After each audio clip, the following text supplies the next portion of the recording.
Hello beautiful soul! Welcome back to my channel. This is my channel from Japan, Kabayan Scorpio. This reading is for you, May 4 to 10. Maraming salamat muna sa aking mga subscriber, new subscriber, cross-watcher, at sa mga bagong pasok dyan. Welcome na welcome kayo sa bahay ni Ate Aimee. Salamat din sa nakataba ng puso ninyong mga comments at sa mga nagpa-personal reading. Marami pong salamat. Kung gusto niyo na energy nyo lang talaga, ang gusto nyo makuha natin, all the details para sa personal reading ay nasa baba ng video na ito. This is a general reading, kunin mo ang sa'yo at itapon ang hindi sa'yo. Hindi mo to personal reading nangyayari, or mangyayari pala. Use your own intuition, lawakan natin isipan. Gawin nyo lang itong guide kasi kayo pa rin ang makapagpapabago ng inyong buhay. Hindi ako, hindi si card, kayo lang. Guide lang kami, okay? Pag hindi naman nag-fit sa inyo, huwag nyo lang ipilit. No? At gawin nyo, i-reverse nyo yung mga magagainap dito. Halimbawa, alam niyo naman siguro yun, paulit-ulit, nakakapagod din, diba? Try to analyze, i-reverse nyo. Pag sinabi kong may magagalit, may mag-aaway, maging patient ka at magtimpi ka. No? Para hindi lumaki yung away. Ganon. Pag sinabi kong may ganito, may masamang magaganap, ibig sabihin, kailangan mo mag-ingat. Okay? Mga ganon. Hindi yung, ay, ang pangit.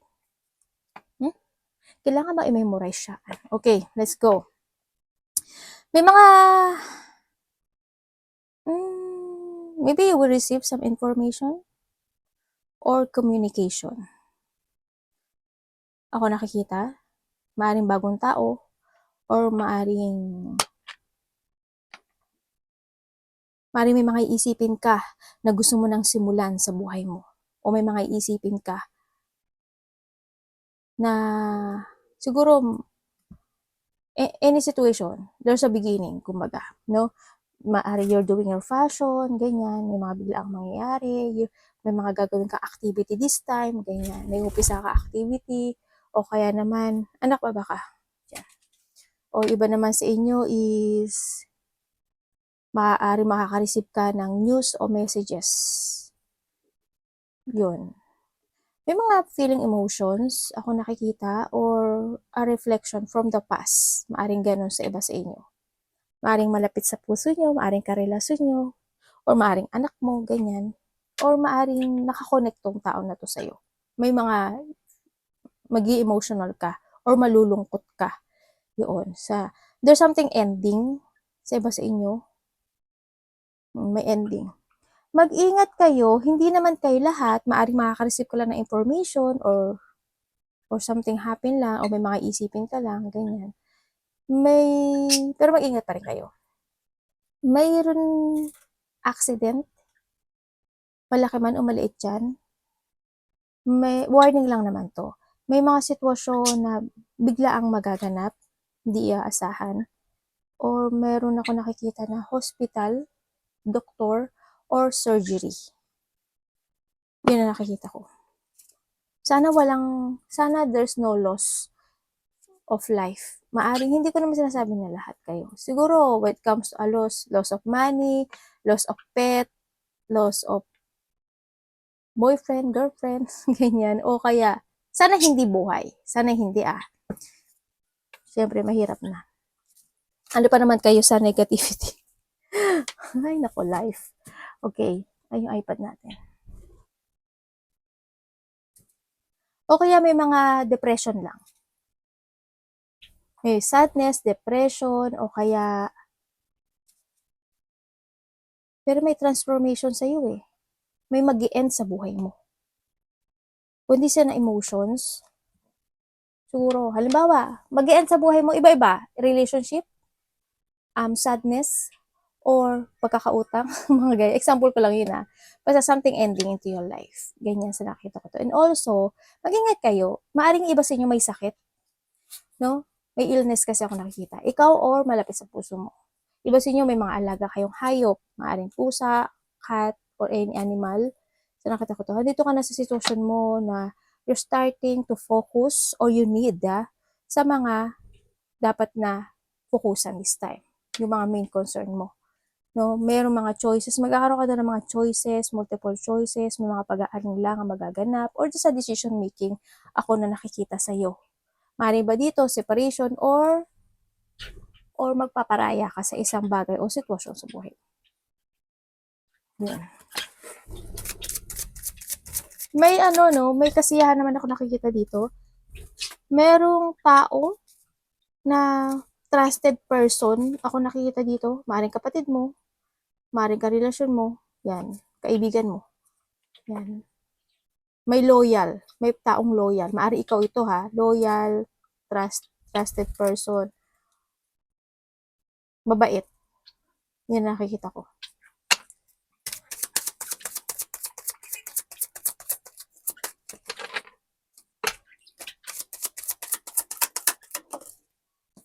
Energy mo.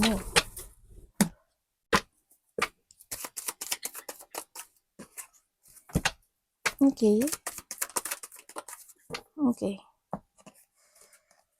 Okay, ang energy mo this week, ang nakikita ko sa'yo, may konting sad, siguro, also thinking, ganyan, siguro may mga isipin ka na gusto mong gawin o gusto mong aksyonan, siguro about needs, ganyan, sa nakikita ko dito. May mga isipin ka raw this week. And also, siguro mga bagay na gusto mo nang umpisahan, gusto mo nang tapusin, ganyan. Siguro, chasing a dream or chases mo yung mga goal mo this time. So, may mga isipin ka raw na mga needs mo. Or maaring iba sa inyo, ma-frustrate kayo this week. No? May mga frustration, ako nakikita sa'yo. Or may mga negative thought sa iba. Or may mga ipuforso ka na may mga gagawin ka na idea this time sa iba. Ganun nakikita ko ito. May tao dito na magkakaroon ka communication sa isang tao, a person who is in a distance. Nasa distance siya. Ako nakikita. May tao dito na sad, nalulungkot, nagiging emotional. Sana hindi kay lahat. Or maybe there's a person here na a mother figure. Ako nakikita na maaaring may sakit siya. Yun nakita ko.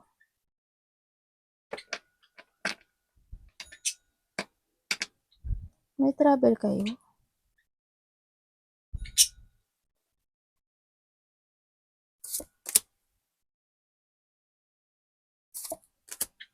Okay, tingnan natin.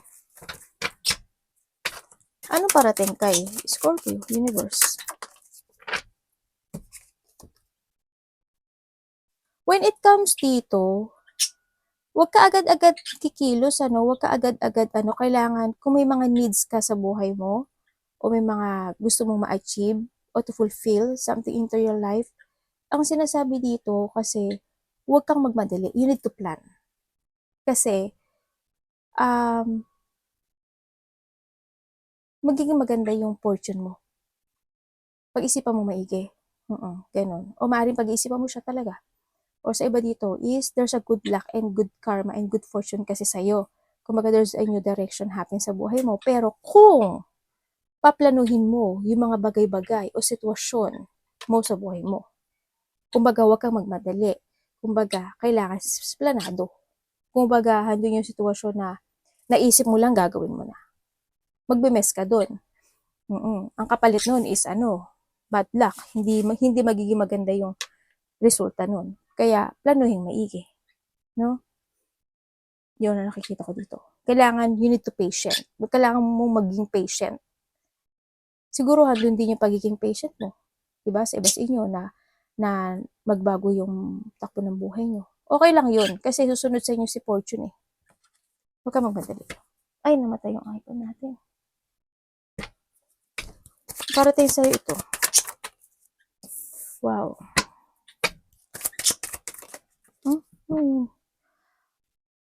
Ha? Tingnan natin. Ano yan? Universe. Okay. Okay, thank you. Okay, so nakikita ko sa'yo, parating sa'yo, andito ka na sa magpo-focus ka na ngayon no? To growth. Magpo-focus ka na to growth. Yun nga lang, pag sinakasasabi ko lang yun, pagpaplano ng mga bagay-bagay, yun ang nakikita ko sa'yo. Andito ka na sa sitwasyon mo na unti-unti ka nang makaka-release sa mga bagay o sitwasyon na nahihirapan ka, na na-stuck ka, ganyan. Yun ang nakikita ko dito. And or sa iba is may tao ako na nakikita dito na magma-manipulate sa'yo or mama-manipulate ka ng sitwasyon mo sa buhay mo this time sa nakikita ko dito. O kaya naman may mga i-illusion kayo to success, to fulfill, to enlighten, no, sa iba sa inyo. Yan. And then also, sa nakikita ko rin dito is sana hindi lahat, no? Sana hindi ikaw ito. May tao kasi ako nakikita dito na may mangliling lang, may mandaraya, may tao na sana hindi ka namaling lang talaga as in. Trust to your intuition dito ha. And also, sa nakikita ko dito, maaaring may tao ka na pinagdududahan o may tao na nagdududa sa'yo. Sa iba naman sa inyo is limitado yung actions mo, no? Limitado yung mga gusto mong umpisahan. Limitado yung mga gusto mong gawin. Limitado yung mga gusto mong aksyonan. Sa iba sa inyo nakikita ko dito.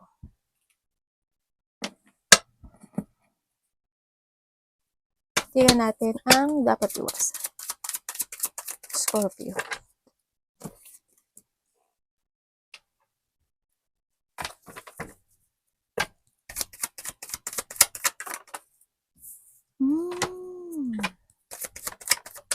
Okay.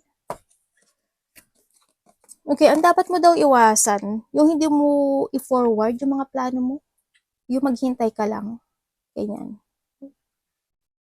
Siyempre, if you have an idea, kailangan mo i-forward. Pero, you need to see the fact. Kung kailangan ba yun, dapat ba yun, makakagod ba yun, ganyan. Yun ang dapat mong gawin. Iwasan mo din yung isang sitwasyon na hindi mo sundin yung nararamdaman mo in a good way. You need to follow your heart, yung mga idea mo, ganyan, be creative, be idealism. And then also, is, siyempre, sinasabi ko naman kanina pa na huwag kang magmadali sa mga bagay o sitwasyon. Na kailangan mo makita yung kung nararapat ba, dapat ba, o hindi ba dapat. O yung, kumbaga, pag-isipan mo maigi kung makakagood siya or hindi. And also, iwasan mo yung hindi ka magplano to growth, at iwasan mo din yung hindi mo i-explore yung mga bagay-bagay. Pero nakikita ko naman yung exploring ka talaga, no? Exploring person ka. Kung mahilig ka mag-explore, gagawin ko to, try ko yan, mga ganun. Okay, good yun. Good yun. So, kasi, ang nakikita ko naman sa iba sa inyo na sinusunod mo naman yung feelings mo o yung idea mo dito. At, maaring minsan lang, may time lang siguro na hindi mo na napag-iisipan kung tama ba yun o hindi. O makakatulong ba yun o hindi. Magiging maganda ba yung ending nun o hindi. You need to see the facts, sabi ko sa'yo, di ba? Sa iba naman sa inyo, ang nakikita ko dito, be responsible okay. Pero magkakaroon sa'yo ng development to. Okay, yung iba, may nakikita ko dito na tao na ginajudge ka. May taong judgmental, may tao na masungit, may tao na ginagawan ka niya ng hindi magandang kwento. Kumbaga, hindi totoo pagsisinungaling. Or maaari iba sa inyo may secret kayo, no? May pangliling lang, may pandaraya. May tao na cold Ako nakikita ko, maybe you are cold or someone is cold para sa'yo, no? And may tao na bitter. Yun ang nakikita ko dito. Bakit kaya may tao na nag-iisip siya ng kabiguan mo? Good luck sa kanya. Tingnan natin ang love.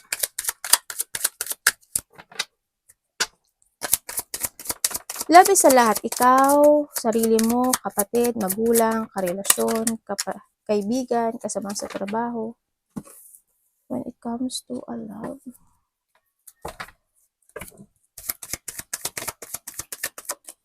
if you are in relationship, sa nakikita ko, itong relasyon na to, kung nasa relasyon ka ha, itong relasyon na to, stagnant to eh. Kumbaga, nawawala ng direksyon. O may iba sa inyo, dalawa yung tao nyo. Nawawala siya ng direksyon. Or handito yung situation na ikaw or siya ha, vice versa.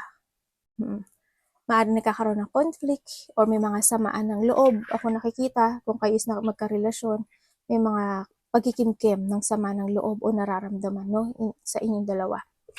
Kung bakit tititingnan ko, kung titingnan ko dito, magkaiba kayo ng energy. Kung kayo is magkarelasyon ha, yung isa kasi maaaring madamdamin or hindi nyo makimkimin, ganyan sa iba dito. Yung isa dito is very active or hindi yung sitwasyon na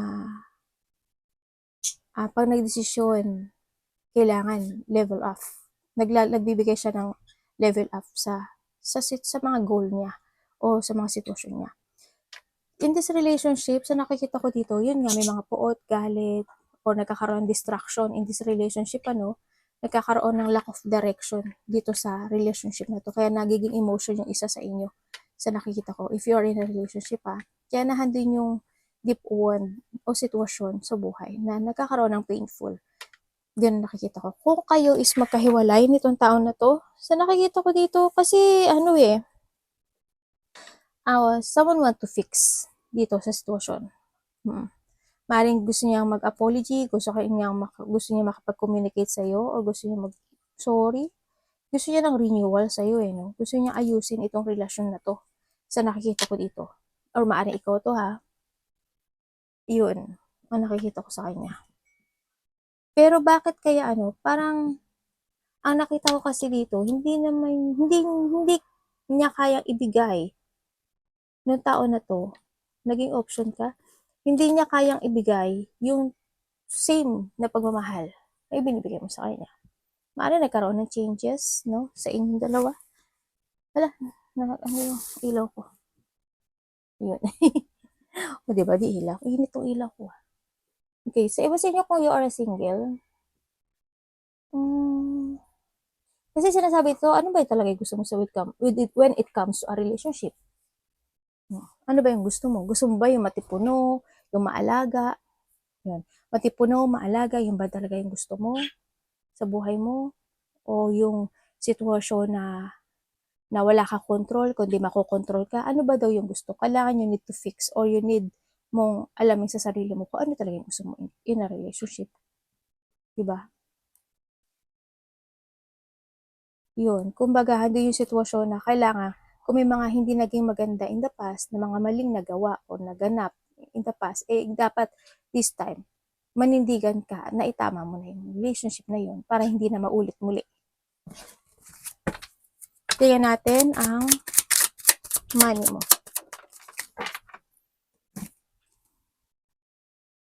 Uy, Galileo. Scorpio money. Bakit?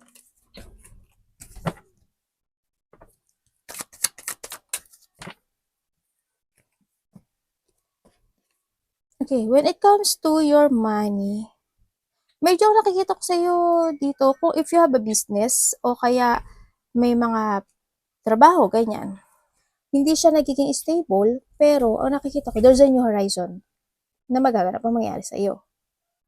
Yun ang nakikita ko. Hindi naman yung confident mo na magkakaroon ng malaking pagbabago dito sa sa pera mo. Kumbaga, may mga sitwasyon na maaring matapos na, no, dito. May pagtatapos.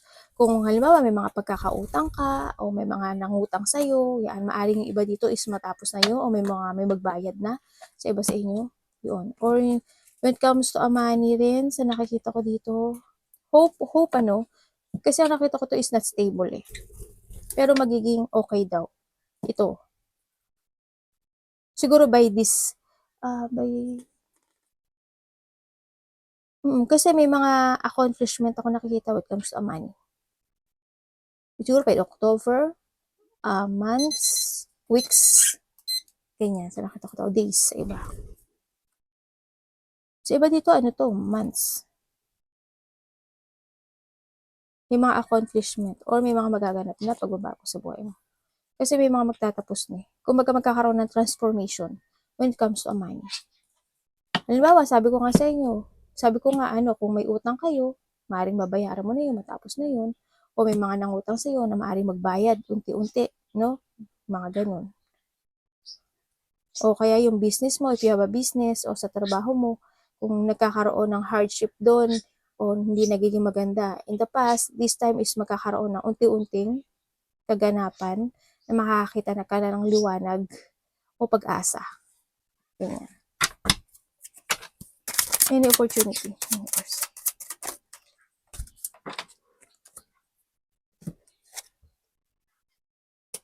Parang there's a travel.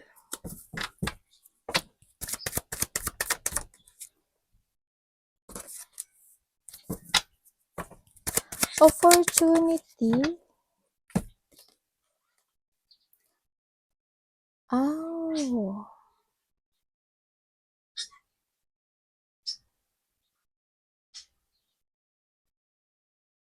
Universe, pwedeng explain mo sa akin to?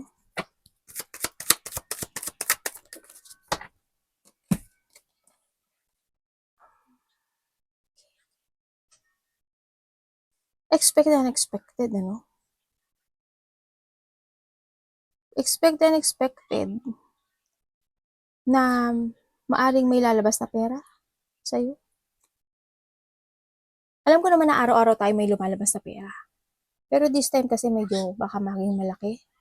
Or I hope hindi mawala yung pera mo o hindi ka madaya o hindi ka mag-shortage or basta magbalanse ka lang when it comes to your money. Sa nakikita ko dito. Balanse mo lang. You need to save money and to keep money rin sinasabi din dito, no? Mag-focus ka to achieve and to accomplish yung bagay na to. To fulfill, kumbaga. And then also, ang nakikita ko rin dito na may disappointment eh. Ako nakikita, unexpected, a flow of emotion, maaaring there's something happen. Kasi kung titingnan ko to, puro money, no? Sana hindi lahat. Sana nakita ko dito. Merong isang sitwasyon na pwede kang malito o maguluhan, may mga hindi pagkakasundo, or may mga situation na conflict. Malaki man o maliit yan. O maaaring malungkot ka lang. Ganyan, may mga sadness. Ako nakita. Sana hindi ganun kalaki talaga. May mga intense, emotional pain, ganyan. O ma-disappoint ka sa mga bagay-bagay o sitwasyon. Maaaring makakausap mo, maaaring sa pera mo, maaaring sa negosyo mo. Ganyan. Ipasok mo yun sa'yo.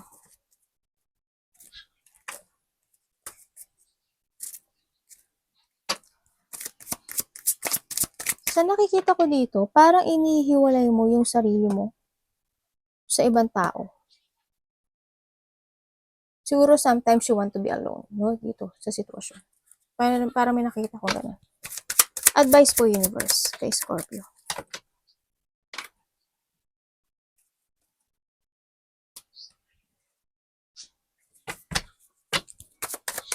Ang advice sa iyo.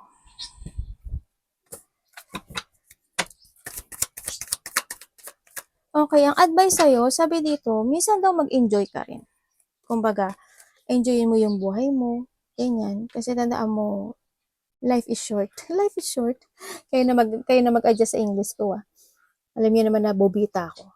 Kaya ako nagtagalog eh, di ba? Kasi hindi nga ako magaling sa English. Kaya nagtagalog, tarot reading na lang ako. Di ba? Kaya kayo mag-adjust sa ano ko. sa, sa English ko. Okay. Ang advice sa'yo is, sinasabi dito na, siyempre, mag-enjoy ka rin sa life mo. Huwag ka lang being alone, no? Andito, huwag ka lang mag-put boundaries sa sarili mo. Siyempre, magsaya ka rin. sinasabi dito. Kumbaga, kailangan mo rin kasi ng rest. Kailangan mo rin ng mag-recharge, kumbaga.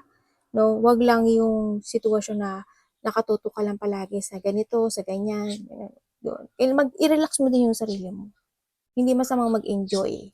No, the more na nagkakaroon ka ng relaxation, the more na magiging more idea ang papasok sa isip mo na to success yun. Kumbaga, mas maganda rin kasi yung explore mo yung sarili mo sa iba't ibang sitwasyon o iba-ibang tao kasi mas marami ka ring matututunan na maaring manggagaling sa kanila. Ganon. And then also, sabi rin dito is the advice is kailangan mo rin daw maghigpit, no? Sa mga bagay-bagay o sitwasyon mo, strong will, sa iba nyo baka maging busy kayo. Busy yung utak nyo eh, busy yung ano eh, yung function, function, tawag sa English, yung function ng pag-iisip nyo eh, no? Parang gano'n, anong gagawin ko? Ito na gagawin ko, ito dapat na. Parang gano'n sa iba sa inyo. Siguro marami kang iniisip, marami kang sinisiyasat, naghahanap ka ng mga katotohanan, naghahanap ka ng solution, naghahanap ka ng ganito, ng ganyan. May mga gano'n. Parang you're searching for something or for your wisdom, no? Sa nakikita ko dito, nagiging more on patient din. Ako nakikita sa'yo. And syempre, mag-continue ka lang. Continue sa direction mo to find your goal, clear path, and then also positive destination, movement, and then also is kung minsan is nasa tama ka, panindigan mo. Ganun.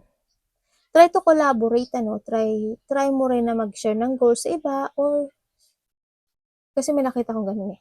Coordination, partnership, dealing, may recognition din sa iba or try to deal to someone din. Ganyan. So nakita ko, may makikipag-deal sa'yo. May nakita rin ako dito na maaaring may mag-aaya sa'yo, no, na tao na to chill o lumabas, ganyan, may lakad, may pupuntahan, nag-gathering, yan. Maaaring kaso hindi ka ata sasama o hindi ka ata pupunta. Parang you want to be alone lang. Parang ay wag na, may gagawin ako, busy ako. Parang ganun ang nakikita ko. Arigatou naman si God bless.